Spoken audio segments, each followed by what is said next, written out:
How to change or select a gender on Age of Empires game. Hi everyone, welcome back to another video from Crazy Gamer.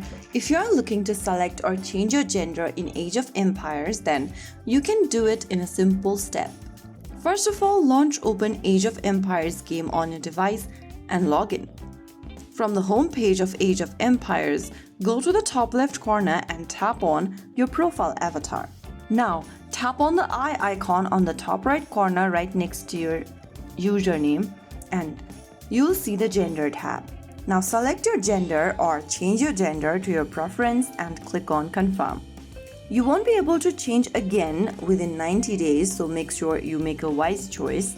And once you do that, you will be able to change your gender or set your gender in Age of Empires.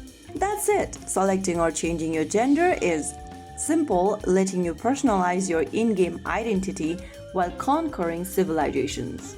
If you found the video helpful, don't forget to like, share, and subscribe to our channel. I will be back again in the next video. Stay tuned till then.